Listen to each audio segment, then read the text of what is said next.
Eh, saya mohon maaf sebelumnya karena eh, ini gara-gara pandemi, jadi saya senang membuat seperti ini.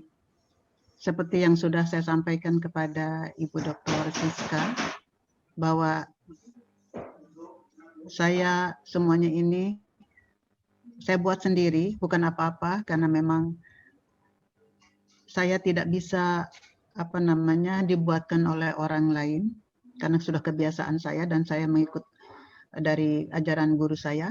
Karena itu apabila Bapak, Ibu, atau Ananda semuanya akan melihat kekeliruan-kekeliruan di dalam mengetik ini, saya mohon dimaafkan. Atau mungkin ada kekeliruan bahasa dan sebagainya. Bismillahirrahmanirrahim. Mudah-mudahan Allah Subhanahu wa Ta'ala memberikan taufik dan hidayah kepada kita semuanya atas keridhaannya lah, atas izinnya lah, insya Allah. Kenapa hari ini kita bisa berjumpa? Dan insya Allah lusa kita sudah Ramadan. Ini suatu barokah yang sangat luar biasa menurut saya. Judul yang diberikan kepada saya oleh Ibu Dr. Siska adalah batas usia perkawinan dan polemik perkawinan dini. Tentunya ini kira-kira yang akan saya bahas dalam pertemuan kita kali ini. Dan tentunya saya ingin menyampaikan terlebih dahulu, karena negara kita adalah negara yang berfalsafahkan Pancasila dan dasar hukumnya adalah Konstitusi Undang-Undang Dasar 1945. Maka saya ingin menyampaikan terlebih dahulu dasar filosofis kita adalah Pancasila. Nah, sebagaimana telah kita ketahui bersama bahwa Pancasila merupakan dasar falsafah juga ideologi bangsa dan negara kita, Republik Indonesia, yang terdapat di dalam pembukaan alinea keempat Undang-Undang Dasar 1945. Di mana di dalam Pancasila itu sila yang pertama adalah sila ketuhanan yang Maha Esa, sebagaimana kita ketahui. Coba saya mohon izin saya untuk menyampaikan kembali. Sila ketuhanan yang Maha Esa itu adalah sila yang pertama dan utama. Itu istilah yang digunakan oleh Prof. Jimli Sidiki dan yang selalu saya gunakan dimanapun saya mendapatkan kesempatan untuk menyampaikan amanah dari Allah walaupun hanya sedikit. Nah, tentunya hal ini adalah kemana dasar yuridisnya secara konstitusional yang akan kita bahas sekarang ini. Terkait dengan pasal 28E ayat 1 dari Undang-Undang Dasar 1945 yang mengenai hak memeluk agama dan beribadat menurut agamanya. Jadi setiap orang berhak memeluk agama dan beribadat menurut agamanya. Jadi setiap orang di Indonesia, kalau orang Indonesia harus beragama. Karena negara kita adalah negara yang berdasarkan ketuhanan yang Maha Esa. Walaupun dulu ada upaya untuk supaya kolom agama itu dihilangkan dari KTP. Saya pernah diminta untuk menjadi narasumber tentang hal itu. Lalu saya sampaikan, kalau misalkan di KTP itu tidak ada agama, lalu kemudian ada orang yang kecelakaan, dia tidak tahu agamanya apa, lalu akan dikebumikan di pemakaman apa? Prof S. Itu diantaranya.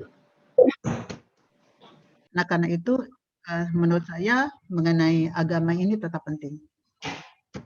Kemudian dalam pasal 28G ayat 1 ini pun terkait dengan apa yang akan kita bahas, bahwa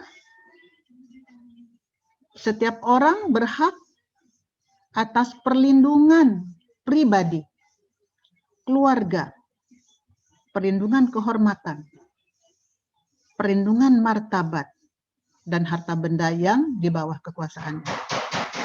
Juga serta berhak atas rasa aman dan perlindungan diri dari ancaman ketakutan untuk berbuat atau tidak berbuat sesuatu yang merupakan hak asasi. Yang saya tekankan di sini adalah perlindungan pribadi, keluarga, kehormatan, dan martabat. Ini yang terkait erat dengan yang akan kita bahas nanti. Kemudian di dalam pasal 28I ayat 1, di situ ada 7 hak, ada hak untuk hidup, untuk tidak disiksa, hak tidak diperbudak dan sebagainya. Yang saya tekankan di sini adalah hak beragama. Hak beragama adalah hak asasi manusia yang tidak dapat dikurangi dalam keadaan apapun. Nah, hak beragama di sini tidak hanya hak, tidak berarti tidak ada kewajiban. Jadi kalau hak beragama juga ada kewajiban beragama. Kewajiban kita untuk menjalankan perintah Allah. Kewajiban kita untuk melakukan sesuatu yang diperintahkan oleh Allah. Dan kewajiban kita untuk menghindari sesuatu atau hal yang sudah ditentukan larangannya oleh Allah. Seperti yang sudah kita ketahui bahwa dalam syariat Islam, di dalam Al-Quran, itu sebetulnya ketentuan-ketentuan mengenai hukum itu tidak sebanyak, lebih banyak diserahkan kepada kita manusia untuk membentuknya. Kalau dalam pidana sebutnya takzir. Karena apa? Karena memang Allah Maha Tahu. Tetapi terhadap hukum atau hal-hal yang ketentuan yang sudah qat'i, itu ada sesuatu yang memang tidak bisa diubah oleh manusia. Kita sadari bahwa negara kita adalah bukan negara Islam, bukan negara Nasrani, bukan negara Hindu, bukan negara Buddha, bukan negara Konghucu. Tapi negara kita adalah negara berketuhanan yang Maha Esa. Ini yang terkait dengan hak beragama. Nah, kemudian yang terkait juga dengan dasar yuridis konstitusional yang menjadi bahasan kita kali ini adalah terdapat di dalam pasal 28J ayat 1. Bahwa setiap orang wajib menghormati hak asasi manusia orang lain dalam tertib kehidupan bermasyarakat, berbangsa, dan bernegara. Bagaimana caranya? Caranya ada dalam pasal 28J ayat 2. Dalam menjalankan hak dan kebebasannya, setiap orang wajib tunduk kepada undang-undang dengan maksud semata-mata untuk menjamin pengakuan serta penghormatan hak dan kebebasan orang lain untuk memenuhi tuntutan yang adil sesuai dengan pertimbangan moral, nilai-nilai agama, keamanan dan ketertiban dalam suatu masyarakat yang demokratis. Jadi pertimbangan moral, nilai-nilai agama ini merupakan hal yang sangat penting di dalam kehidupan kita bernegara dan berbangsa. Nah, kemudian pasal 29 ayat 1 Undang-Undang Dasar 1945. Negara berdasarkan atas ketuhanan yang Maha Esa. Seperti yang sudah kita ketahui bersama bahwa yang menjadi acuan saya atau acuan kami atau acuan kita, bagaimana cara pembentukan hukum di Indonesia? Tafsiran Prof. Hadzairin atas pasal 29 ayat 1 Undang-Undang Dasar 1945 diantaranya adalah bahwa di dalam negara Republik boleh terjadi, tidak boleh berlaku kaidah-kaidah yang bertentangan dengan syariat Islam bagi orang Islam. Kaidah-kaidah yang bertentangan dengan syariat Nasrani atau ketentuan Nasrani bagi umat Nasrani. Juga tidak boleh bertentangan dengan kaidah-kaidah agama Hindu bagi pemeluk agama Hindu. Juga demikian juga bagi pemeluk agama Buddha, dan saya tambahkan dengan agama Konghucu. Itu yang pertama. Yang kedua, menurut Prof. Hadzairin, negara Republik Indonesia wajib menjalankan syariat Islam bagi orang Islam. Syariat Nasrani bagi orang Nasrani. Begitu juga bagi pemeluk agama Hindu, Buddha, dan Konghucu. Sepanjang pengaturan tersebut memerlukan kekuasaan bantuan negara untuk membentuknya. Undang-undang perkawinan itu salah satu dari bentuk kewajiban negara Republik Indonesia untuk membuat suatu peraturan perundangan yang tidak bertentangan dengan orang Islam bagi orang Islam, juga yang tidak bertentangan juga dengan pemeluk agama lain seperti agama Nasrani. Nasrani itu Katolik, Protestan, kemudian juga Hindu, Buddha, dan Konghucu. Nah, ini sangat terkait dengan apa yang insya Allah ingin saya sampaikan di sini. Dalam pasal 29 ayat 2. Nah, ini negara menjamin kemerdekaan tiap-tiap penduduk untuk memeluk agamanya masing-masing dan untuk beribadat menurut agamanya dan kepercayaan. Nah, beribadat di sini dalam Islam tidak hanya beribadat hablum minallah, tetapi juga hablum minannas. Bahkan pernikahan, perkawinan itu juga merupakan ibadah, itu menurut Islam. Mungkin Ananda dan Ibu Bapak semuanya dapat melihat dari pasal 2 kompilasi hukum Islam. Sekalipun itu ada yang menentang. Tapi itulah memang di dalam Islam. Nah, kemudian bagaimana selanjutnya dalam pembentukan peraturan perundangan? Yang terkait tadi dengan falsafah, dengan landasan kemudian Undang-Undang Dasar. Bahwa di dalam pasal 2 Undang-Undang nomor 12 tahun 2011 tentang pembentukan peraturan perundang-undangan bahwa Pancasila adalah sumber dari segala sumber hukum negara. Dalam penjelasan pasal 2 dari Undang-Undang nomor 12 tahun 2011 dijelaskan apa yang disebut dengan Pancasila itu dapat dalam pembukaan Undang-Undang Dasar 195 alinea keempat. Jadi Pancasila sebagai landasan falsafah dan ideologi negara. Karena itu setiap materi perundang-undangan tidak boleh bertentangan dengan nilai-nilai Pancasila. Nilai-nilai Pancasila yang diantaranya adalah nilai-nilai ketuhanan yang Maha Esa. Itu diantaranya. Nilai ketuhanan yang Maha Esa berada di mana? Ada di dalam pasal 29 ayat 1 Undang-Undang Dasar 1945 bahwa negara berdasarkan atas ketuhanan yang Maha Esa. Itu diantaranya. Nah, kemudian sebelum nanti saya juga tutup dengan seperti ini. Jadi bagaimana kaitan sama konstitusi syariah dengan batasan usia perkawinan atau perkawinan dini? Juga bagaimana? Kenapa kok KUHP dan RUKHP saya kaitkan di sini? Kenapa RUU PKS saya kaitkan di sini? Karena memang ada hubung kaitnya dalam hal ini.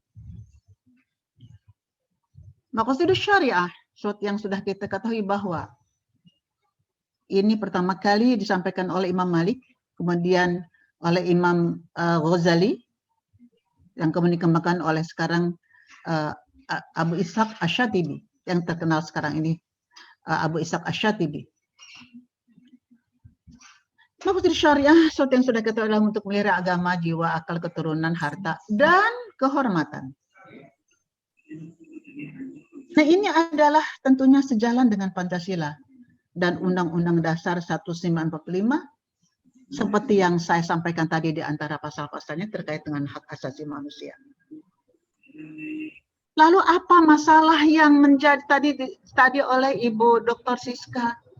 Mengapa sekarang ini banyak sekali peradilan agama yang menerima kasus permohonan dispensasi nikah, dispensasi kawin? Mengapa? Ternyata dari data yang saya peroleh, artinya saya terus terang, saya tidak melakukan penelitian empirik, tapi saya normatif dan saya mencari data seperti Ibu Bapak dan kalau ada mahasiswa Anda semuanya bisa juga mencek hal itu, bahwa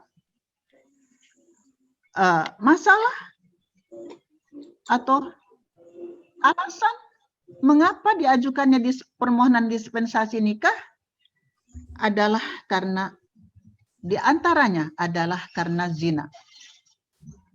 Akibat dari zina, hamil luar nikah. Saya beri singkatan HLN. Zina, seperti yang sudah kita katakan, ketentuan zina, ketentuan hukuman zina di dalam Al-Quran, di dalam surah An-Nur ayat 2. Kesaksiannya itu semuanya ditentukan secara qat'i di dalam syariah Islam. Yang tidak boleh diubah oleh manusia. Tidak boleh diubah, tidak boleh ditambah, tidak boleh dikurang, dan tidak boleh dihapus. Itu pendapat dari para pakar. Nah, tapi dalam hal ini kita sadari bahwa negara Republik Indonesia bukan negara Islam, bukan negara Nasrani, bukan negara Hindu, bukan negara Buddha, bukan negara Konghucu. Tetapi negara yang berketuhanan yang Maha Esa. Karena itu sangat susah, sangat sulit atau sangat sukar untuk bisa menerima sumber hukum Islam secara syar'i di dalam Al-Quran maupun Al-Hadis untuk dijadikan peraturan perundang-undangan secara tertulis di Indonesia, selain di Aceh tentunya. Kalau Aceh kan mempunyai ada peraturan khusus. Nah, hal ini tentunya ketentuan zina yang secara qat'i dilarang di dalam Al-Quran dan hadis Rasulullah. Hukumannya pun sudah ditentukan. Dan itu tadi saya katakan bahwa dalam pasal 28E ada hak beragama dan beribadah menurut agamanya masing-masing. Dalam pasal 28I ayat 1 ditentukan ada hak beragama merupakan hak asasi manusia yang tidak dapat dikurangi dalam keadaan apapun. Dalam pasal 29 ayat 1 ditentukan tentang negara berdasarkan ketuhanan yang Maha Esa. Nah, dalam hal ini adalah kita juga melihat dalam norma-norma masyarakat. Ternyata dalam masyarakat, zina itu merupakan suatu perbuatan yang memang tercela. Kata saya tercela di masyarakat tercela. Karena apa? Kalau tercela bukan berarti dalam arti makruh di sini, tidak. Ini perbuatan haram. Tidak boleh dilakukan. Tapi negara kita sekali bukan negara Islam. Nah, coba kita lihat bagaimana di dalam KUHP. Di dalam KUHP, yang dilarang melakukan zina itu hanya laki-laki yang terikat perkawinan dengan perempuan yang bukan istrinya, dan perempuan yang terikat perkawinan dengan laki-laki yang bukan suaminya. Deliknya delik aduan. Nah, kemudian kalau misalkan mengadu ke kepolisian, itu pun harus disertai dengan apa? Dengan perceraian atau pisah meja makan dan tempat tidur. Nah, dalam hal ini, tentunya bagaimana hanya dengan bujang gadis, janda duda? Tidak diatur. Oleh karena itu, sekarang ini, selain di Aceh, di Indonesia, kalau ada orang yang berzina, yang dilakukan oleh janda duda, bujang gadis, kepolisian tidak bisa apa-apa. Kenapa? Karena bukan merupakan perbuatan pidana. Nah, itulah yang menyebabkan kenapa hal ini bisa terjadi ya pada anak-anak kita. Kemudian di dalam rancangan undang-undang KUHP yang ada pada saya, rancangan undang-undang KUHP, tentunya saya sudah mempelajari dari RUU tahun 93, hanya RUU KUHP tahun 93, sampai sekarang saya belum ketemu. Yang ada pada saya RUU KUHP tahun 99 sampai dengan sekarang ini. Ada perkembangan-perkembangan. Yang terakhir yang ada pada saya di dalam pasal 17 dari rancangan undang-undang KUHP ditentukan pada intinya adalah tindak pidana zina itu, tindak pidana perzinaan itu adalah apabila dilakukan oleh laki-laki yang terikat perkawinan dengan perempuan bukan istrinya atau perempuan yang terikat perkawinan yang melakukan hubungan senggama dengan laki-laki yang bukan suaminya, dan laki-laki dan perempuan yang melakukan perbuatan senggama tersebut yang masing-masing tidak terikat perkawinan. Artinya sudah lebih luas di sini. Sudah lebih luas di sini, tetapi yang mengadukan memang sudah agak luas, tapi juga masih terbatas. Siapa itu? Yaitu hanya suami, istri, orang tua, anak. Anak pun apabila sudah berumur 16 tahun. Jadi kalau ada seorang saudara melihat saudaranya melakukan zina, itu tidak dapat mengadukan. Atau seorang nenek melihat cucunya berzina juga tidak dapat melakukan pengaduan ke kepolisian. Begitu juga kalau ada seorang sahabat melihat sahabat yang lain, itu juga tidak bisa. Begitu juga, pokoknya tidak bisa selain 4 yang disebut di dalam pasal 17 dari RUU KUHP tersebut. Nah, ini kenapa saya sampaikan di sini. Begitu juga dalam Undang-Undang PKDRT, Undang-Undang Nomor 23 Tahun 2004. Itu pun hanya terbatas pada rumah tangga, tentunya mengenai kekerasan seksual tersebut. Jadi dalam hal ini, kalau misalkan itu dilakukan juga dengan suka sama suka, tidak termasuk dalam kekerasan seksual. Misalkan antara orang yang bekerja dengan orang yang punya rumah, kalau suka sama suka juga itu bukan suatu kekerasan. Nah, itu diantaranya.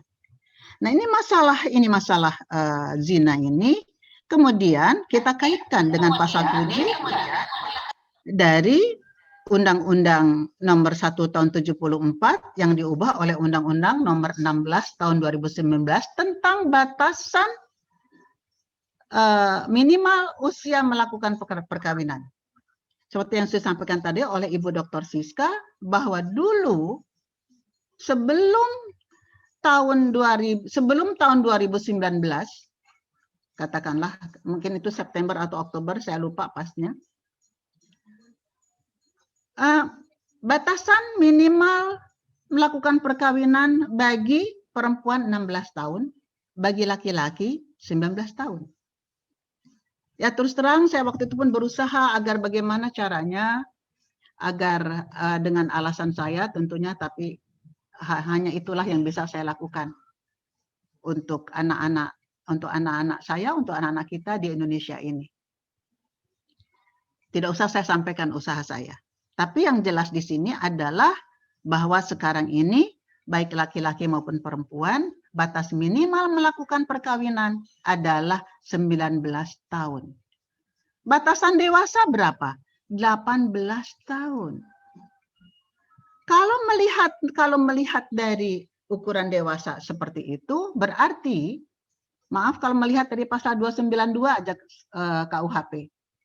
Pasal 292 KUHP itu itu mengenai homoseksual. Di dalam pasal 292 KUHP itu ditentukan bahwa dalam bahasa saya saja yang mudah, bahwa setiap orang dilarang melakukan perbuatan cabul sejenis dengan orang yang belum dewasa. Nah, berarti di sini kalau sama-sama orang dewasa itu berarti bukan merupakan suatu perbuatan pidana. Karena itulah, jadi begitu juga kalau terkait dengan zina memang tidak diatur. Nah, dalam hal ini tentunya akibat dari zina atau akibat dari homoseksual tersebut Indonesia ini masih punya rasa malu, masih ada rasa martabat tercemari kalau misalkan ada sesuatu hal yang melanggar norma-norma hukum agama atau norma-norma masyarakat setempat. Akan tetapi aib katakanlah aib yang dilakukan oleh anak, di sini kita fokusnya kepada anak. Kalau melihat dari hukum Islam, katakanlah begitu, itu sudah jelas kita itu memang harus menutup aib. Kan seperti itu, ya kan? Kita tidak boleh membuka aib. Nah, tetapi dalam hal ini kita melihat di sini menutup aib yang dimaksudkan yang terkait dengan zina yang maksudkan terkait dengan zina di sini adalah kita kaitkan dengan rancangan undang-undang penghapusan kekerasan seksual yang ada pada saya kalau tidak salah yang terakhir itu pada tahun 2017. Mudah-mudahan saya tidak keliru. Jadi kalau misalkan ada perbuatan katakanlah orang tua menikahkan anaknya yang sudah tercemar menurut agama, yang sudah melanggar ketentuan agama, kemudian dinikahkan, itu masuknya dalam kategori pemaksaan perkawinan. Apabila anak tersebut tidak menyetujuinya. Nah, apabila anak tidak menyetujuinya, dipaksakan dikawinkan dengan untuk menutup aib itu, maka orang tua bisa dikenakan hukuman. Hukumannya nanti ada, setelah ini saya sampaikan, hukumannya kalau tidak salah minimal 2 tahun, maksimal 10 tahun. Nah, dalam hal ini adalah saya terus berpikir, kalau misalkan orang tuanya dihukum hanya karena untuk mengangkat harkat, martabat, derajat keluarga, lalu si anak itu dengan siapa? Siapa yang mengurus anak? Yang sebut orang tua ini siapa? Ayah, ibu, atau siapa? Atau dua-duanya? Nah, ini memang yang belum jelas.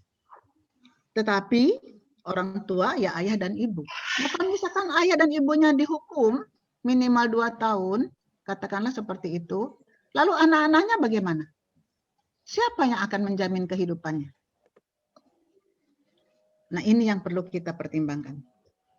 Ini diantaranya kaitan dengan maqasid syariah dengan perkawinan dini atau batasan usia perkawinan di sini.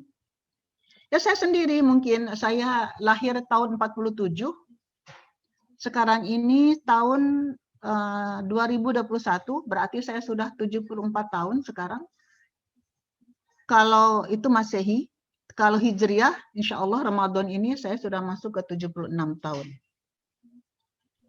Akan tetapi, saya ketika menikah dulu umur 21 tahun, padahal waktu itu belum ada undang-undang perkawinan.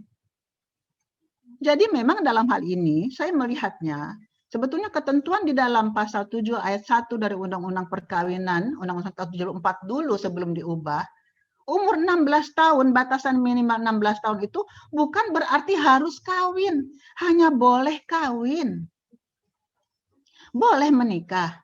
Nah, kalau sekarang jangankan 16 tahun, 18 tahun pun atau 19 tahun kurang sehari pun itu tetap harus minta izin dari pengadilan agama, dispensasi maksudnya. Nah, seperti itu. Nah, bagaimana ini manfaatnya? Kalau melihat dari aspek yang saya sampaikan tadi. Nah, ini yang menjadi pertanyaan saya. Apakah menutup aib diri keluarga masyarakat itu melanggar Pancasila, agama, dan HAM? Memang ini perlu kajian yang dalam. Mengapa kumpul kebo tidak dilarang? Sekarang kumpul kebo dilarang tidak? Tidak. Tidak dilarang. Yang dilarang itu hanya ASN dan TNI Polri. Selain itu, orang kumpul kebo itu tidak bisa juga dikenakan hukuman. Kenapa? Secara pidana loh ya, bukan secara masyarakat, bukan secara sosial. Memang tidak diatur di dalam KUHP itu yang saya ketahui. Karena itu di dalam RUU KUHP tahun 2019 ada pada saya itu dalam pasal 418 diatur tentang larangan ngumpul kebo sekarang. Maksud saya sekarang tuh dalam RUU KUHP, tapi belum disahkan kan. Itu pun masih dalam batasan delik aduan juga. Yang mengadukan seperti yang saya sampaikan tadi itu hanya istri, suami, anak, atau orang tua. Dan waktu itu saya memberikan masukan agar kepala adat atau kepala desa atau lurah atau yang katakanlah yang sepadan dengan itu boleh mengadukan, tapi itu pun dengan syarat harus atasnya tidak ada keberatan dari suami, istri, anak atau orang tua. Kemudian pelacuran. Ada tidak sekarang tuh anak yang jadi pelacur? Nanti Anda coba lihat, ada itu di Lampung. Ada tidak yang jadi pelacur? Boleh tidak. Pelacuran juga tidak dilarang. Yang dilarang itu mucikari. Nah, inilah diantaranya. Sekarang memang banyak anak-anak yang maaf jadi korban ya trafficking begitu. Nah, hal itu memang sangat memprihatinkan. Jadi seharusnya di sini yang dikenakan hukuman itu tidak hanya mucikari, juga harusnya pengguna atau penikmat atau pengguna jasa tersebut juga harus dikenakan hukuman. Dan itu dulu yang waktu saya memberikan tanggapan atau masukan terhadap undang-undang PKDRT yang terkait dengan kekerasan seksual yang tujuannya untuk tujuan tertentu dan komersial. Nah, tentunya di sini saya ingin menyampaikan sekilas saja tentang sejarah dari pasal 7 ayat 1 Undang-Undang Perkawinan. Itu di dalam rancangan Undang-Undang Perkawinan tahun 1973 sebenarnya di pasal yang sama, pasal 7 ayat 1 dari rancangan Undang-Undang Perkawinan tahun 1973 ditentukan bahwa untuk minimal perkawinan bagi perempuan 19 tahun, bagi laki-laki 21 tahun. Waktu itu. Tapi kemudian saya melihat itu usaha dari P3 agar berusaha supaya ketentuan, katakanlah usulan atau rancangan di dalam pasal 7 itu tidak seperti itu. Nah, akhirnya diterimalah kesepakatan, bukan katakanlah ditentukan, saya kurang tahu kesepakatan atau bagaimana prosesnya, tapi yang kemudian ditentukan di dalam pasal 7 ayat 1 itu bahwa untuk perempuan 16 tahun, untuk laki-laki 19 tahun. Yang saya ingat waktu itu alasannya adalah dari salah seorang dari fraksi P3 dulu hanya ada tiga partai ya, Golkar, P3 dan PDI begitu. Dan golongan karya itu tidak termasuk partai. Nah, itu diantaranya adalah karena beliau itu wakil rakyat kita waktu itu membandingkan dengan di Amerika. Di Amerika waktu itu sudah dinaikkan mengenai batasan minimal melakukan perkawinan. Tapi kemudian karena mereka tidak boleh menikah, lalu mereka mengadakan summon eleven atau kohabitasi atau kumpul kebo. Nah, itulah alasannya mengapa, diantaranya alasan mengapa usulan dari pasal 7 ayat 1 rancangan Undang-Undang Perkawinan tahun 1973 itu tidak 19 bagi perempuan dan 21 bagi laki-laki, tapi 16 tahun bagi perempuan dan 19 tahun bagi laki-laki. Itu diantaranya. Mungkin nanti Bapak Ibu bisa membaca juga tulisan saya dalam jurnal mungkin jurnal hukum dan pembangunan mengenai perkawinan dini ini, juga ada di dalam buku dari dosen-dosen Fakultas Hukum UI. Nah, kemudian mengenai pasal 7 Undang-Undang Nomor 174. Isinya Bapak Ibu dan Ananda, kalau ada yang mahasiswa pasti sudah tahu semuanya. Kemudian pada tahun 2014 diajukan permohonan judicial review. Waktu itu bersama-sama dengan pasal 2 ayat 1 Undang-Undang Nomor 174 juga, itu mengenai berusaha untuk dibolehkannya perkawinan beda agama. Nah, kemudian ditolak waktu itu. Nah, kemudian diajukan lagi pada tahun 2017, yaitu nomor 22, kemudian dikabulkan pada Desember tahun 2018, yang kemudian sekarang menjadi Undang-Undang Nomor 16 tahun 2019. Faktor penyebab pernikahan dini. Ada beberapa hal di sini. Ini saya ambil dari tulisan saya, tapi saya melihat dari tulisan yang ada pun kok sama, artinya masih sama dengan yang saya tulis dulu gitu. Jadi menurut BPS, perkawinan dini itu dibedakan karena faktor geografis, budaya, dan agama. Jadi perkawinan dini itu dipengaruhi oleh adat istiadat atau kepercayaan setempat dan agama. Di antaranya yaitu adat istiadat setempat banyak menyebabkan anak perempuan menikah dengan pria yang jauh lebih tua. Nah, ini adat istiadat di mana memang tidak dicontohkan di situ, tapi memang mungkin ada tentunya hal itu. Yang kedua, menikah karena keinginan orang tua. Nah, keinginan orang tua mungkin juga ini karena lingkungan, karena setempat begitu. Kemudian yang ketiga, karena kekhawatiran terjadi kehamilan di luar perkawinan. Nah, ini terkait dengan hal-hal pergaulan tentunya. Dan kemudian yang berikutnya, karena hubungan seks di luar perkawinan. Jadi, adanya hubungan seks di luar perkawinan. Kemudian yang berikutnya adalah karena kemiskinan.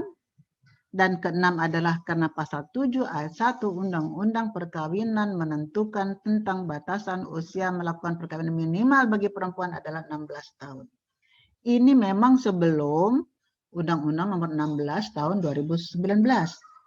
Tapi di sini saya mengutip dari Tribun Timur Makassar bahwa faktor penyebab terbesar perkawinan ini adalah kehamilan di luar perkawinan. Karena apa? Karena perilaku seks bebas. Atau karena kalau dalam bahasa Islam itu karena zina, seperti itu. Nah, itu diantaranya. Nah, kemudian di sini kehamilan remaja yang sudah aktif secara seksual, karena remaja kurang mendapat. Jadi, kenapa kehamilan remaja yang sudah aktif secara seksual? Karena remaja kurang mendapatkan pendidikan seksual dan kesehatan reproduksi.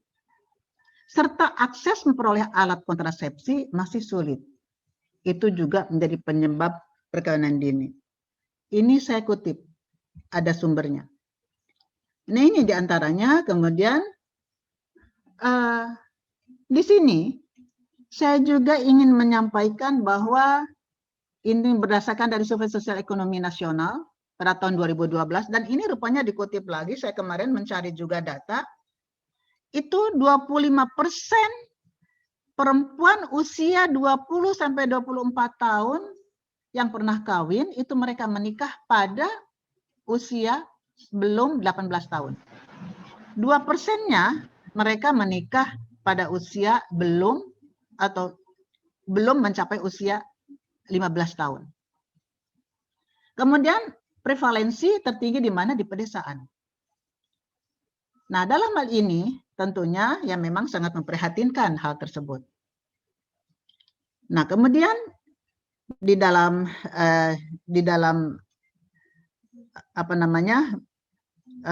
informasi yang saya terima dari media sosial itu menurut Menteri KPPA waktu itu, Ibu Yohana, mengatakan bahwa 23% perkawinan dini dilakukan anak berumur di bawah 18 tahun. Dan 13 juta anak dilahirkan dari ibu dengan kehamilan remaja. Nah, ini yang memprihatinkan saya. Mengapa sampai terjadi demikian? Itulah ketika pada tahun 90-an dulu saya sampai terpikir. Mengapa? Karena saya melihatnya di lingkungan dimanapun. Memang saya tidak melakukan penelitian secara empirik. Cuma saya mengamati saja. Perempuan-perempuan yang hamil di luar nikah kemudian dia melahirkan. Tidak dinikahi oleh laki-laki yang menghamilinya. Artinya hamil karena zina. Kemudian dia tentu malu, sampai sekarang pun masih banyak aborsi, masih banyak orang yang membunuh, yang membuang bayi. Kenapa? Masih ada rasa malu. Itu aib memang. Kenapa? Kenapa rasa malu ini akan dihilangkan begitu? Itu yang membuat saya prihatin sebetulnya. Nah, saya melihat waktu itu keprihatinan saya terhadap kaum perempuan yang yang hamil karena zina. Dia harus berjuang sendirian dengan keluarga atau dengan ibu ayahnya. Dari hamil, melahirkan sampai membiayai anaknya. Karena itulah saya terpikir waktu itu. Bagaimana ya dengan laki-laki menghamilinya, kok enak saja ya dia? Saya terpikir waktu itu seperti itu. Akhirnya saya melakukan kajian, akhirnya saya menemukan, wah ini bisa dilakukan hukuman takzir kepada laki-laki pemilik sperma yang menyebabkan anak itu lahir ke dunia. Karena itu di dalam buku saya tentang pencatatan poin dan bukan tidak dicatat, saya sebutkan. Cuma waktu itu saya salah tulis. Nah, waktu itu memang saya sedang berguru kepada Profesor Dr. Satria Effendi. Saya sedang belajar usul fiqh ketika itu. Saya tanyakan kepada beliau, kepada guru saya. Kata beliau, ini bisa Bu Neng dengan takzir. Nah, alhamdulillah pada tahun 2012 kemarin, Maret 2012, ketika saya diminta oleh Majelis Ulama Indonesia, teman maksud saya, karena saya pun sampai sekarang masih pengurus dari Majelis Ulama Indonesia. Waktu itu saya ditanya bagaimana tentang masukan saya mengenai anak hasil zina. Nah, terkait dengan putusan MK nomor 46 tahun 2010 tentang anak luar kawin. Nah, sekarang apa yang saya pikirkan, alhamdulillah sudah menjadi fatwa MUI. Ini terkait dengan keprihatinan saya juga terhadap anak yang dilahirkan dari akibat zina. Nah, kemudian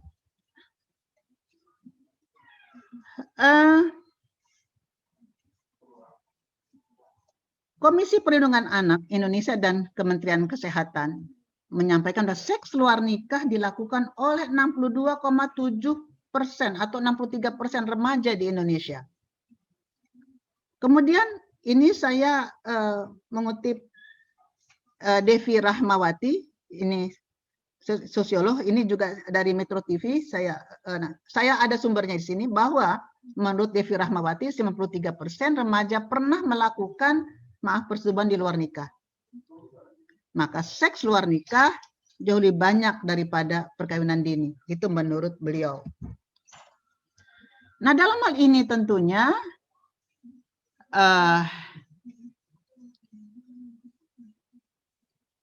ini yang sudah saya sampaikan tadi dari Komisi Perlindungan Anak dan Kementerian Kesehatan. Kemudian menurut Sudibyo mengumumkan bahwa 2,5 juta perilaku aborsi, 1,5 jutanya dilakukan oleh remaja. Penyebab aborsi pada remaja karena sulit memperoleh alat kontrasepsi. Itu diantaranya. Jadi ada kehamilan yang tidak dikehendaki, tidak diinginkan. Nah, kemudian yang berikutnya, nah ini pada tahun yang saya peroleh sekarang. Nah, ternyata setahun sejak dinaikkan belum berhasil menekan perkawinan usia dini. Faktanya permohonan dispensasi kawin semakin meningkat tajam. Lebih dari 90% pemohon telah dikabulkan. Jadi permohonan dispensasi nikah itu dikabulkan oleh pengadilan agama. Nah, kemudian saya loncati saja. Ini Direktorat Jenderal Peradilan Agama Badilak mencatat sebanyak 34.413 pemohon dispensasi kawin sepanjang Januari sampai Juni 2020. Yang permohonannya diterima atau dikabulkan sebanyak 33.604 kasus atau 97%. Orang yang mengajukan di permohonan dispensasi kawin itu adalah 60% anak di bawah 18 tahun. Tahun lalu permohonan dispensasi kawin itu hanya 23.700. Nah, sekarang ini seseorang yang menikah di bawah 19 tahun termasuk pernikahan dini. Kemudian ini menurut Ibu Leni Rosalin, Deputi Bidang Tumbuh Kembang Anak Kementerian Pemberdayaan Perempuan dan Perlindungan Anak, bahwa 94% remaja Indonesia telah terpapar pornografi yang menyebabkan anak masuk dalam pergaulan bebas. Jadi menurut beliau, 1 dari 20 remaja pernah melakukan hubungan seksual. dan 3 dari 5 remaja tidak mengetahui risiko kehamilan walaupun hanya 1 kali melakukan hubungan seksual. Ini berkaitan dengan pengetahuan dari remaja mengenai kesehatan seksual dan kesehatan reproduksi. Intinya ke sana. Nah, agama memang jarang sekali disebut. Nah, kemudian menurut Leni, menuturkan bahwa dampak dari pornografi dan pergaulan biasa ada 3. Pertama, adanya HIV/AIDS, banyak sekali anak remaja yang kena HIV/AIDS sebetulnya. Kemudian kehamilan remaja dan pernikahan anak. Nah, ini yang sebetulnya menjadi konsentrasi saya. Tidak berarti mengabaikan ekonomi dan lain-lainnya, tidak. Nah, kemudian menurutnya 26% dari jumlah total anak Indonesia itu melakukan perkawinan sebelum mereka itu berumur 2,6%, bukan 26. 2,6% dari jumlah total anak Indonesia melakukan perkawinan sebelum 15 tahun. Berarti meningkat lagi. Tadi pada tahun 2000 berapa? 2000 mungkin 17 atau 2000 berapa? Itu 2%. Sekarang naik lagi 2,6%. Nah, kemudian ini saya mengambil dari Republika. Bahwa sebanyak 93,7% remaja di SMP dan SMA, pernah berciuman. Pernah bercumbu berat, dan oral seks. 62,7% remaja SMP perempuan mengaku sudah tidak perawan lagi. 21,2% remaja SMA pernah melakukan aborsi. Nah, ini yang sangat memprihatinkan saya. Dan ini sering tidak ditonjolkan. Kenapa? Karena terkait tadi dengan KUHP. Yang mana perbuatan, katakanlah perbuatan hubungan seksual itu, sekalipun kita resah, masyarakat resah, tapi undang-undang itu tidak mengatur tentang hal tersebut. Nah, kemudian Ibu kita Dokter, masuk mohon ke izin 4 bagaimana? menit lagi waktunya. Oh, Masya Allah. Kalau begitu, mohon izin 4 menit ya lagi. baik, kalau begitu. Ini saya cepat saja. Silakan. Undang-Undang Nomor 16 Tahun 2019 ini saya perbandingkan pasal 7 ayat 1 dengan pasal 1 tahun 74 dan pasal 7 dari Undang-Undang Nomor 16 Tahun 2019. Ini penjelasannya saya sampaikan. Dalam hal ini adalah, mungkin saya ingin saya sampaikan adalah bahwa sekarang ini ada perbedaan mengenai penjelasan. Maksud dengan penyimpangan adalah hanya dapat dilakukan pengajuan dispensasi oleh orang tua dan dari salah satu pihak atau kedua pihak dari calon mempelai kepada penyelenggara agama bagi mereka yang beragama Islam dan pengadilan negeri bagi yang tidak beragama Islam. Mungkin nanti ini bisa dibaca saja. Ini saya ini masih penjelasan. Kemudian ini peraturan Permen Nomor 5 Tahun 2019 tentang pedoman mengadili dispensasi kawin. Ini maaf, ini saya gambar-gambar ini kesukaan saya saja gitu supaya saya senang melihatnya. Mudah-mudahan yang lain apa-apa Bu, bagus kok Bu. Bisa-bisa nenek-nenek ini. Nah, dispensasi kawin itu apa? Nah, ini yang terkait dengan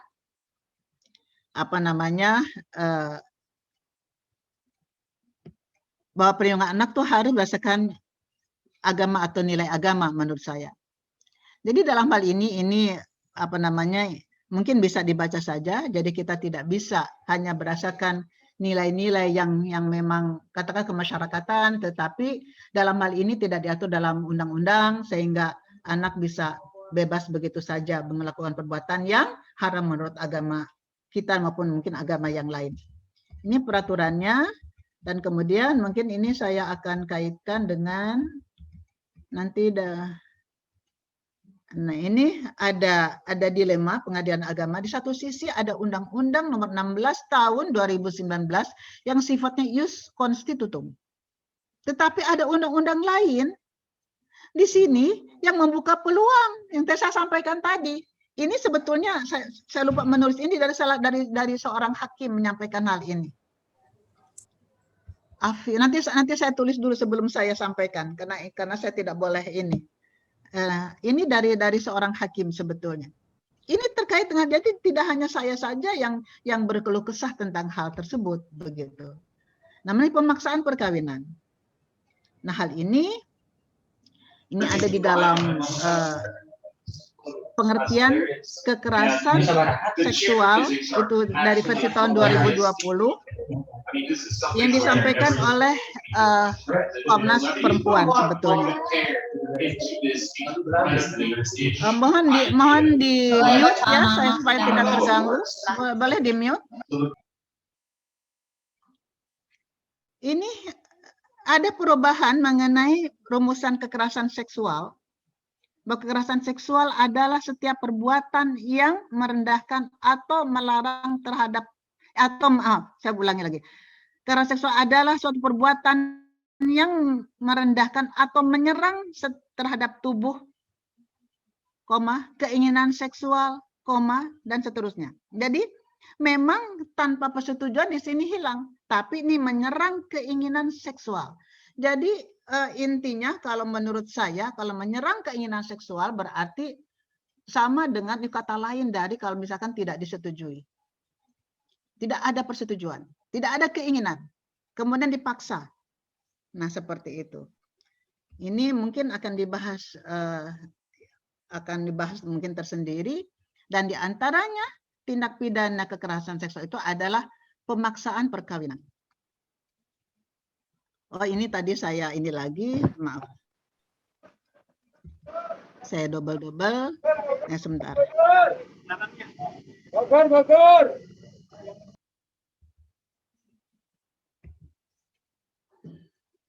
Nah,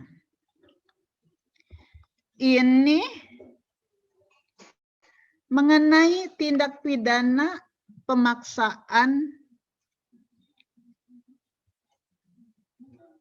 bukan pemaksaan perkawinan, maaf. Ini pemaksaan perkawinan. Maaf, saya ganti dulu, pemaksaan perkawinan. Jadi tindak pidana pemaksaan perkawinan adalah perbuatan dengan kekerasan, ancaman kekerasan. Ini yang terbaru dari Komnas Perempuan. Ini juga, nah kemudian diantaranya termasuk apa? Termasuk perkawinan anak. Nah kemudian saya langsung di sini ke dalam RUU Penghapusan Kekerasan Seksual yang ada pada saya, kalau tidak salah pada tahun 2017. Apa saja itu diantaranya? Nah, hampir serupa dengan yang disampaikan oleh Komnas Perempuan dalam yang tadi saya kutip. Nah, kemudian kita melihat di sini pasal 17 dari RUU kekerasan seksual pada periode DPR yang dulu.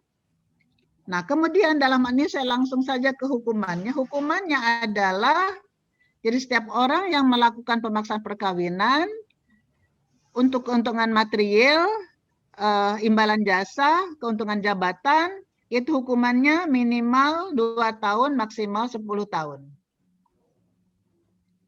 Nah, kemudian hukuman pemaksaan perkawinan dalam ayat 2-nya, jadi sesuatu kejadian yang dianggap menimbulkan aib keluarga atau masyarakat atau menyembuhkan penyakit seseorang, hukumannya minimal 3 tahun dan maksimal 12 tahun. Walaupun dalam penjelasannya sebut dengan menimbulkan aib keluarga ini adalah antara lain perkosaan. Berarti bisa yang lain. Dan juga apa? Ketertarikan seksual. Nah, ketertarikan seksual ini terkait dengan mungkin hasrat seksual ya, kepada sejenis atau tidak sejenis. Nah, itu diantaranya deliknya delik umum, dan ini mengenai masukan dari saya bagaimana kewajiban orang tua, kemudian ini untuk ini untuk pengadilan. Nah, kemudian ini bagaimana peran keluarga, dan saya kembali ke yang tadi. Dan wassalamualaikum warahmatullahi wabarakatuh. Waalaikumsalam warahmatullahi wabarakatuh. Sangat bermanfaat Ibu, insya Allah. Banyak sekali informasi dan ilmu yang kita dapatkan hari ini. Mungkin karena waktu yang tidak bisa ini ya, diperpanjang, waktu kita sangat terbatas, Ibu. Sini sudah ada pertanyaan yang ingin disampaikan kepada Ibu Dr. Neng. Di sini pertama pertanyaan dari Pak Encep. Beliau dosen juga dari Fakultas Syariah Unisba. Beliau bertanya di sini, bagaimana pandangan Prof terhadap SPTJM, ya, surat pernyataan tanggung jawab mutlak di Disduk Capil terhadap perkawinan yang dicatatkan, begitu, Prof. Itu pertanyaan pertama.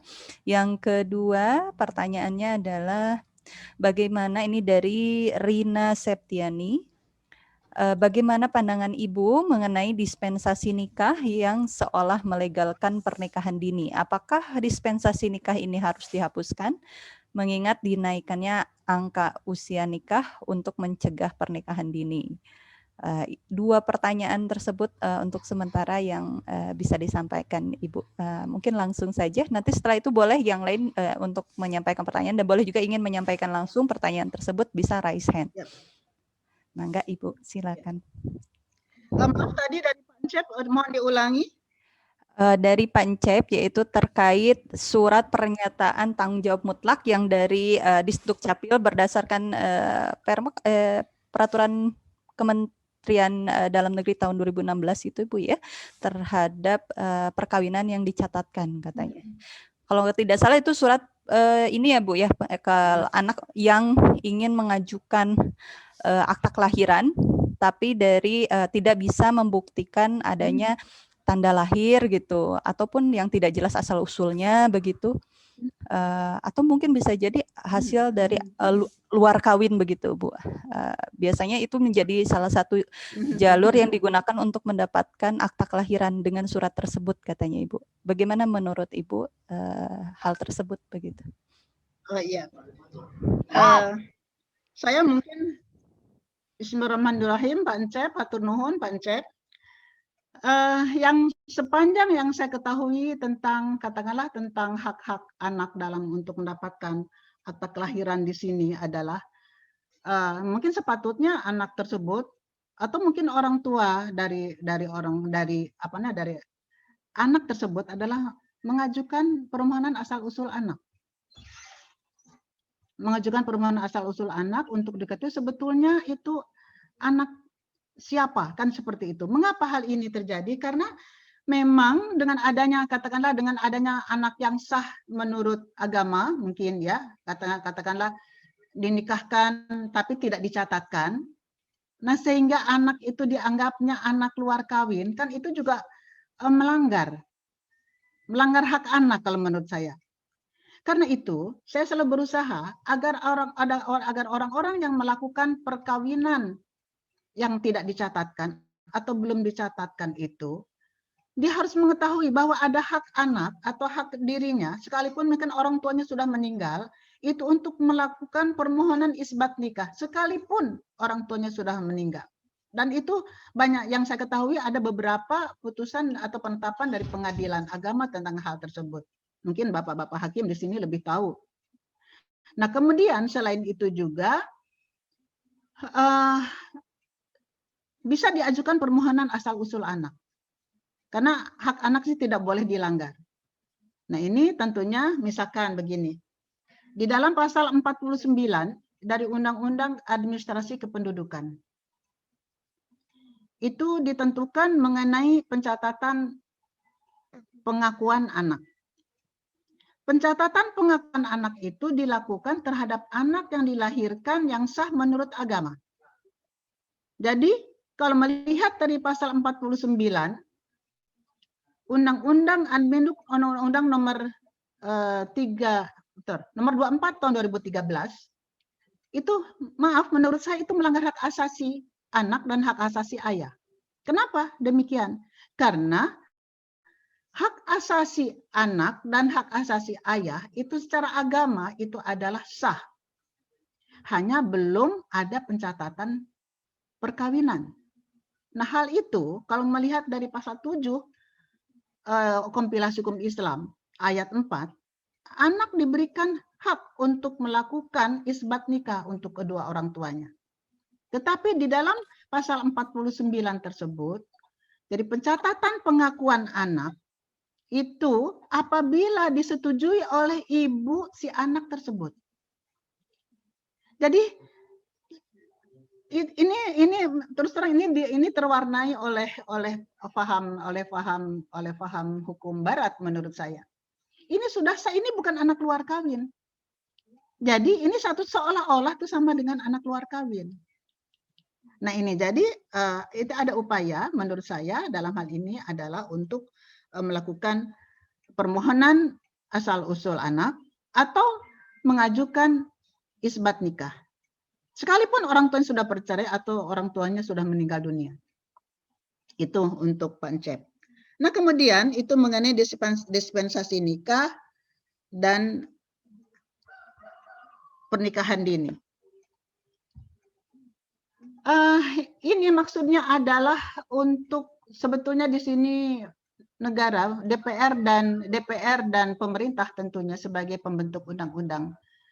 Bahkan dari pasal 7 ayat 1 Undang-Undang nomor 174 memang diberikan dispensasi nikah seperti itu. Artinya anak yang belum, kalau dulu anak yang belum berumur 16 tahun, kalau perempuan, atau belum 19 tahun, kalau laki-laki, itu kalau akan melangsungkan pernikahan, itu harus ada dispensasi nikah dulu, penetapan dispensasi nikah dari pengadilan agama kalau Islam. Nah, mengapa? Kan hal itu sebetulnya untuk menampung apabila ada sesuatu hal yang memang secara terpaksa, katakanlah begitu. Karena kalau misalkan ketat harus demikian, nanti ada hak-hak yang lain juga di sini, terutama katakanlah misalkan yang saya sampaikan tadi, misalkan anak tersebut telah mengandung. Nah, kemudian muncul memang, wah ini bisa menjamur nih pernikahan di bawah tangan atau perkawinan siri seperti itu. Nah, dalam hal ini tentunya perkawinan siri atau perkawinan di bawah tangan itu juga harus disadari. Itu pun harus tetap dicatatkan. Karena apa? Karena pencatatan perkawinan itu adalah tidak merupakan salah satu penentu sah dan tidak sahnya perkawinan, tetapi merupakan kewajiban administratif bagi setiap warga negara untuk mencatatkan perkawinannya. Seperti itu. Tidak mempengaruhi sah dan tidak sahnya. Terkait dengan pertanyaan dari siapa namanya tadi? Nah, dispensasi nikah dengan pernikahan dini ini sebetulnya memang kalau dari program Bappenas itu pada tahun 2024 nanti itu diupayakan targetnya 8,7% perkawinan dini itu bisa tercapai. Sekarang masih 11, sekian persen. Nah, dalam hal ini kalau saya melihatnya adalah kenapa harus ada dispensasi nikah? Ini juga merupakan hak asasi juga dari orang-orang yang ingin menikah cepat begitu, atau menikah lebih awal atau sebelum umur 19 tahun. Ada tidak? Tentunya ada. Apakah dijamin kalau misalkan ada orang dihalangi tidak boleh menikah kalau belum 19 tahun? Apakah dijamin untuk tidak melakukan sesuatu perbuatan yang dilarang oleh Allah, oleh agama, melanggar norma masyarakat, norma agama? Nah, itu diantaranya, itu harus kita pertimbangkan. Nah, itu mungkin bisa saya jawab. Iya, betul Ibu. Memang terkait batas usia perkawinan ini ya memang tidak hanya berpikir hanya sekedar membatasi ya Bu ya, tapi banyak faktor lain, khususnya tadi ya Bu ya, ketika orang sudah kondisinya seksual aktif begitu, kemudian dibatasi dengan skala peraturannya, ingin menikah, bukannya dalam Islam pernikahan itu harus dipermudah begitu. Iya. Tapi ini menjadi dipersulit begitu nah Bu ya. Menjadi Nah ini Bu ada pertanyaan lagi Bu dari Subhat. Ya. Maaf, nikah dipersulit, tapi zina tidak dilarang, itu yang saya perhatikan. Nah itu Ibu. Nikah dipersulit, tapi zina tidak dilarang, itu yang saya prihatinkan. Betul Ibu, ya. Belum perangkat-perangkat lain yang sekarang apa ya Bu ya, yang mendukung hal-hal perzinahan itu ya Bu ya. Pornografi, porno aksi ya. Nauzubillah min dzalik. Iya betul. Ibu betul. Pertanyaan selanjutnya ini ada dari Subhan. yang bertanya terkait sebentar. Bagaimana pendapat Ibu dengan wacana menjadikan pemidanaan dari perkawinan yang tidak dicatat sebagai delik pidana? Jadi sehingga menimbulkan efek tadi rekayasa sosial yang terstruktur dan masif sehingga akhirnya dispensasi kawin bisa dihapuskan sekaligus menghapus isbat nikah. Wah, ini kan bisa dihapuskan gitu, termasuk penghapusan batas minimal usia nikah katanya begitu. Ini bagaimana Ibu? Nah, ini mengenai pemidanaan ini tentang perkawinan tidak dicatat, begitu maksudnya? Iya, Ibu. Nah, jadi saya melihatnya begini. Saya bandingkan dengan di Malaysia. Di Malaysia memang ada hukuman, itu hukuman takzir bagi perkawinannya yang tidak dicatat. Warga negara tentunya di sini ya, warga negara Malaysia yang tidak dicatat dihukum. Tapi hukumannya memang ringan. Ini sebetulnya tujuannya adalah untuk supaya tertib masyarakat. Kenapa hal itu diperlukan mengenai pencatatan perkawinan? Saya sering sekali menemukan bahwa katakanlah adanya antara katakanlah perkawinan antara saudara, entah saudara sekandung, entah saudara seayah atau saudara seibu. Mungkin bisa dicari deh di Google hal tersebut. Atau pernah juga saya dulu ketika saya diminta memberikan keterangan sebagai ahli untuk kasus yang lain, tapi hakim menanyakan tentang kasus perkawinan saudara sesusuan. Nah, saudara sesusuan ini penting. Kenapa? Karena kita sekarang ini banyak yang menjadi saudara sesusuan sebetulnya, walaupun belum ada bank ASI.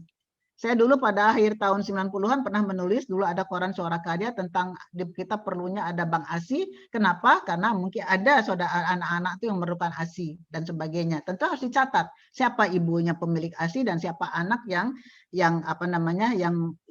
menerima ASI tersebut. Kenapa? Karena dalam hal ini adalah akan menimbulkan atau memunculkan akibatnya adalah akibat hubungan sesusuan. Yang mana hubungan sesusuan ini adalah haram untuk melakukan pernikahan. Nah, ini pencatatan perkawinan diantaranya pentingnya untuk hal tersebut. Jadi bukan berarti untuk tertib kemasyarakatan, tapi tidak berarti. Nah, ini yang suka digunakan juga oleh saudara-saudara kita yang lain. Jadi seolah-olah kalau perkawinan yang sah, yang memenuhi 5 hal, ada pengantin perempuan, pengantin laki-laki, ada wali nikah dari perempuan yang sah, kemudian ada 2 orang saksi laki-laki yang memenuhi syarat, ada ijab kabul, itu kan sah, kan begitu ya kan, belum dicatatkan. Iya, nah, itu kan sah. Nah, dalam hal ini tentunya, kalau tidak dicatatkan kan juga, karena pencatatan perkawinan itu kalau saya mengacunya adalah kepada hadis Rasulullah SAW terkait dengan walimatul urs. Diumumkan, kata Rasulullah, walaupun hanya dengan 1 ekor kambing, umumkanlah. Kenapa? Supaya tidak menjadi fitnah. Karena rantang runtung berdua, katakanlah laki-laki dan perempuan, mungkin kalau sekarang sepertinya kita sudah terbawa juga, soalnya itu hal-hal biasa gitu. Itu sebenarnya kan tidak boleh kalau bukan mahram. Nah, untuk menjaga fitnah tersebut, maka diumumkanlah perkawinan itu. Nah, sekarang ini saya mengacunya bukan ke surah Al-Baqarah ayat 282, tapi saya mengacunya ke hadis Rasulullah SAW. Nah, seperti itu. Itu pentingnya pencatatan perkawinan menurut saya. Ya, Ibu, ada yang mau bertanya langsung. Ini ada yang raise hand. Di sini yang raise hand tuh Erik ya, atas nama Erik. Silakan langsung disampaikan dengan pertanyaan yang singkat. Oke, terima kasih. Assalamualaikum Ibu Kuneng. Assalamualaikum warahmatullahi. Ya Bu, terima kasih atas materi Ibu. Saya perkenalkan, saya Erik dari Aliansi Cerahkan Negeri Ibu. Begini Bu, pertanyaan saya kan tanggal 18 Maret kemarin kan MUI mendeklarasikan ya Gerakan Nasional Pendewasaan Usia Perkawinan. Nah, sebagai pemuda gitu Bu ya, apa yang harus kita lakukan terkait Gerakan Nasional Pendewasaan Usia Perkawinan, apalagi ini digagas oleh MUI sendiri. Itu satu. Lalu kedua, apa yang harus kita lakukan khususnya bagi generasi muda untuk mengawal dan menjaga Undang-Undang Nomor 1 Tahun 74, Ibu. Terima kasih, Ibu. Wassalamualaikum warahmatullahi wabarakatuh. Waalaikumsalam. Waalaikumsalam Mungkin bisa langsung Ibu. Nah, terus terang, mohon maaf juga ke MUI. Mungkin saya agak kita boleh saja ya kan. Dalam hal ini memang itu sebetulnya dari Komisi Perempuan PPRK, remaja, pemberdayaan perempuan, remaja dan keluarga. Itu jadi saya sendiri berada di Komisi Hukum, jadi memang itu saya tidak hadir waktu itu, jadi saya bukan bidang saya begitu. Dalam hal ini tentunya itu kalau saya melihatnya di sini adalah pendewasaan, kalau saya menyebutnya istilahnya bukan pendewasaan, peningkatan usia perkawinan. Kalau saya mau istilahnya peningkatan usia perkawinan. Apakah dengan peningkatan usia perkawinan, penyebab perkawinan dapat diatasi atau tidak? Itu Nanda Erik, bisa diatasi tidak?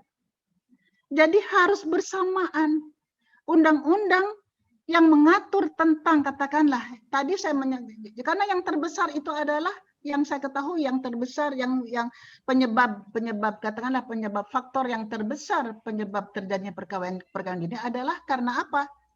Karena karena seks bebas dan hamil di luar nikah. Lalu ada aborsi dan sebagainya. Nah, dalam hal ini itu yang saya prihatinkan. Kenapa akar dari penyebab perkawinan dini itu tidak diusahakan supaya itu dilarang?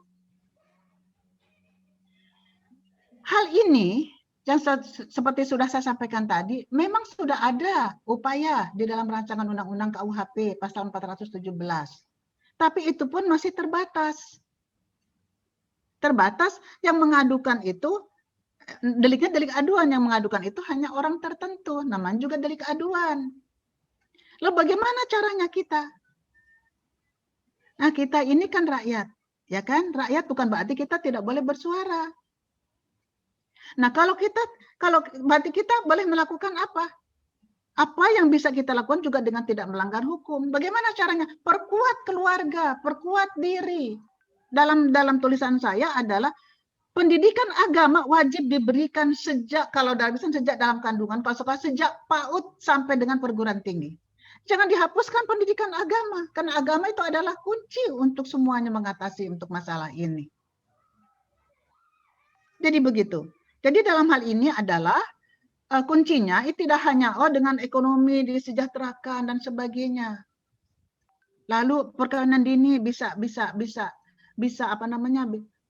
saya kira itu bukan sesuatu hal yang mustahil juga, itu sangat mungkin. Tetapi dalam hal ini jangan dilepaskan dari agama dan pembinaan dari pembinaan moral, agama, nilai-nilai agama dari agama apapun, tentang bagaimana caranya bergaul. Karena secara realita kita tidak bisa tiap hari coba lihat di TV. Itu banyak sekali kasus-kasus yang saya kurang tahu persisnya berapa. Tapi hampir setiap hari ada berita bayi dibuang, bayi dibunuh, yang baru dilahirkan, yang aborsi dan sebagainya. Jangan nyalahkan bayi. Bagaimana supaya bayi itu, orang yang melahirkan itu tidak malu? Ya jangan berbuat malu. Dan jangan berbuat yang memalukan diri, memalukan keluarga. Nah, itu yang apa? Itu zina. Nah, seperti itu. Jadi dalam hal ini adalah saya juga yakin di sini MUI maksudnya itu adalah bukan berarti seperti apa yang ya pasti MUI itu juga sejalan gitu dengan dengan apa yang saya sampaikan ini. Hanya dalam hal ini tentunya sejalan itu harus juga dibarengi, disertai dengan upaya supaya penyebab terbesar dari perkawinan dini itu diusahakan diatur di dalam suatu peraturan perundang-undangan. Itu.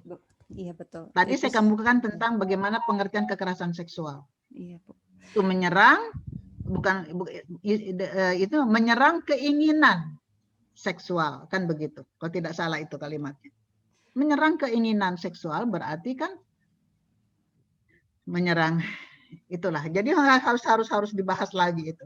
Saya baru membaca ini juga gitu. Ah, iya, Bu. Jadi saya masih bertanya-tanya tentang hal tersebut. Ini terkait dengan RUPKS. Ya. Mungkin begitu, Erik. Ya, terima kasih pada Erik. Ini masih ada yang ingin bertanya lagi, Bu.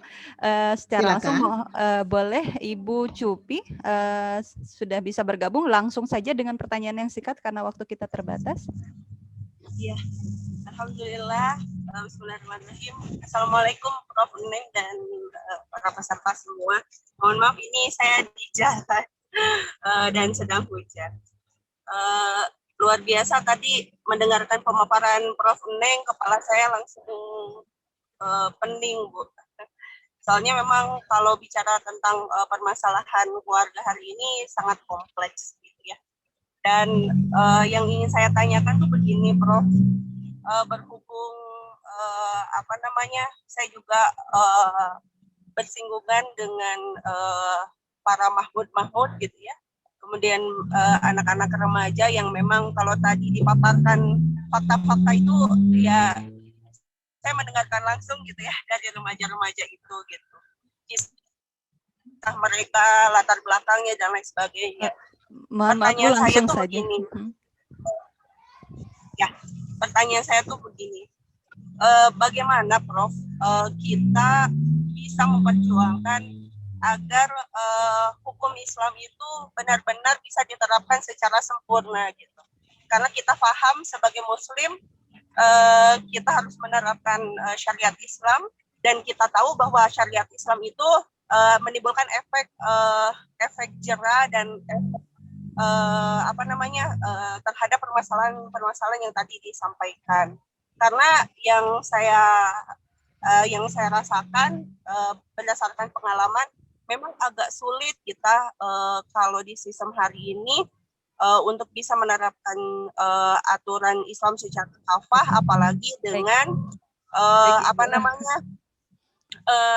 suara kita yang mungkin belum bisa mendominasi di gedung DPR gitu ya. Oke, baik Bu Cupi, pertanyaan sudah bisa kami tangkap. Ya. Mohon maaf sekali karena waktu kita sangat terbatas. Mungkin bisa langsung Bu Neng. Ya baik. Memang seperti yang saya sampaikan tadi, negara kita adalah bukan negara Islam.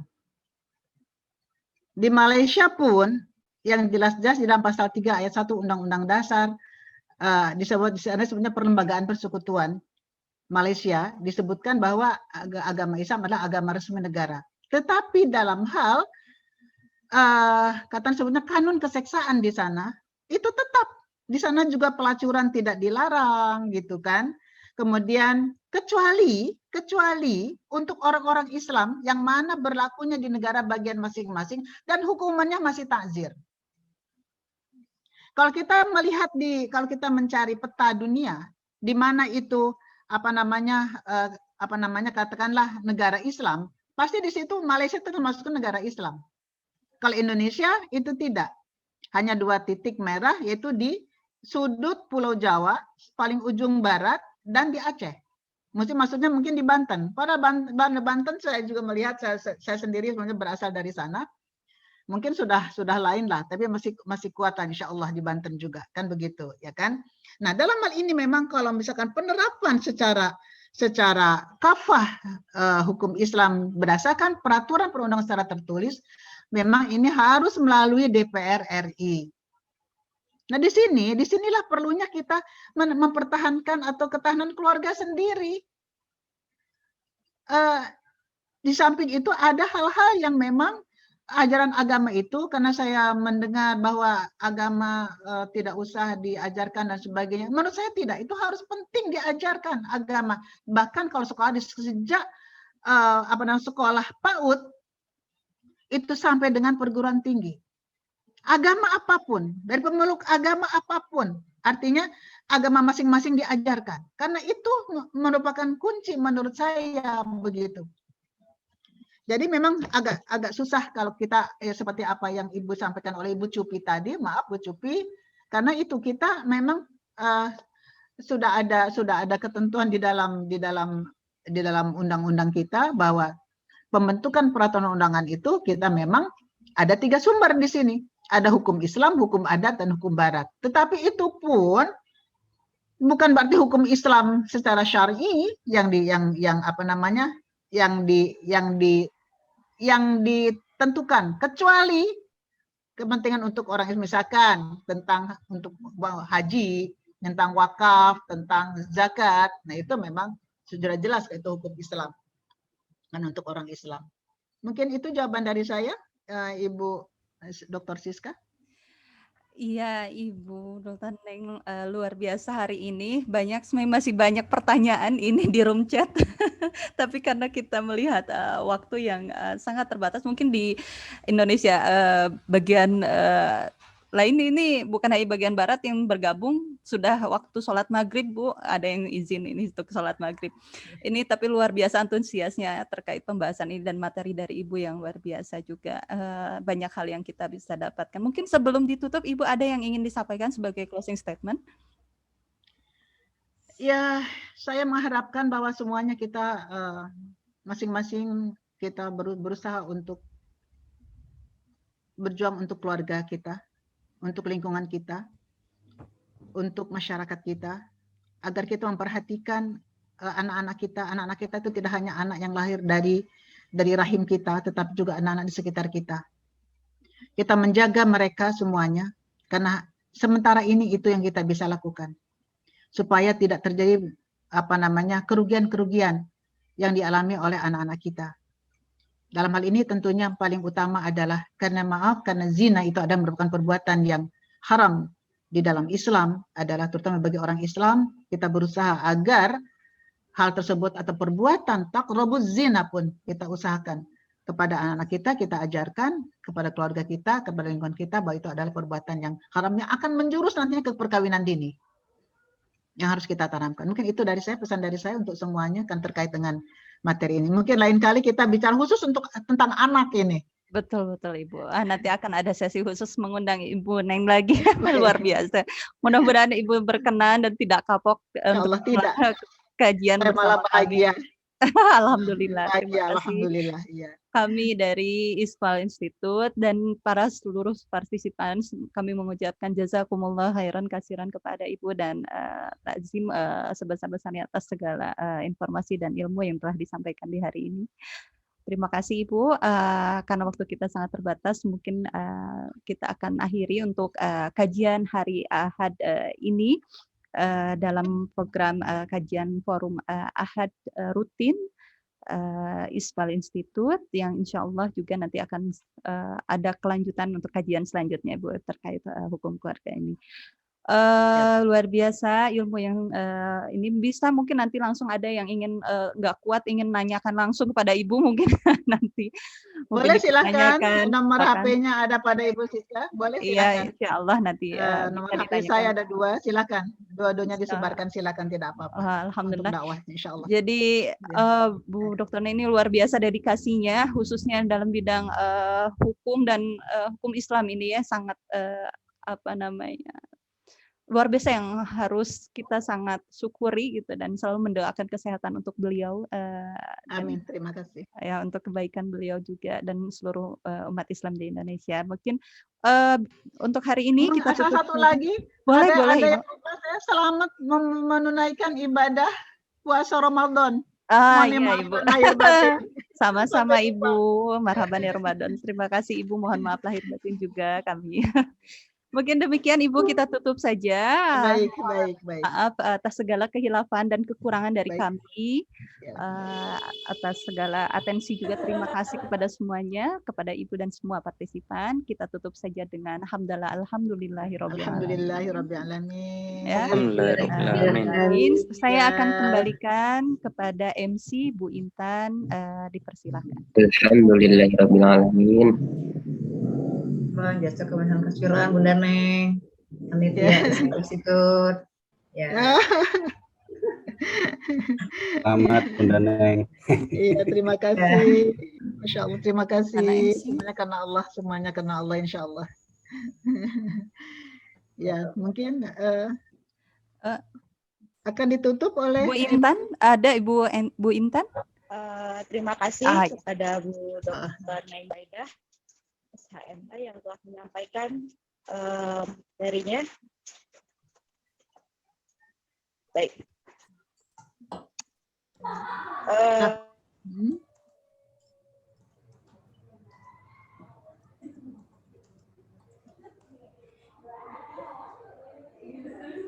Tidak ada suaranya. Bu Intan, suaranya tidak terdengar. Langsung. Oh iya. Mohon maaf Bu Neng, ini katanya di wilayah Bu Intan ini sedang mati lampu karena hujan besar daerah Bandung Timur. Ini mohon maaf sebelumnya. Iya. Mungkin saya membantu untuk menutup, kita tutup saja dengan doa kifaratul majlis. Subhanakallahumma wa bihamdika asyhadu an la ilaha illa anta astaghfiruka wa atubu ilaik. Wassalamualaikum warahmatullahi wabarakatuh. Terima kasih Ibu. Waalaikumsalam warahmatullahi wabarakatuh. Terima kasih banyak. Terima kasih kepada Terima kasih, Bu. semuanya. Terima kasih Bu Neng, Bu Ya, Siska. sama-sama. Terima kasih, Bu. Sehat semuanya. Terima kasih, Bu. Iya, sama-sama. Silakan Livia. Silakan Livia. Ya, mari. Silakan Livia. Saya mohon diri ya. Assalamualaikum. Waalaikumsalam warahmatullahi Waalaikumsalam. wabarakatuh. Terima kasih banyak. Wabarakatuh. Terima kasih banyak Mbak Siska, panitia. Assalamualaikum. Pak Bagus, Assalamualaikum. Waalaikumsalam. Ya Pak. Ya Pak. Assalamualaikum. Pamit Pak. Pamit Pak. Yuk, assalamualaikum. Ya, Pak.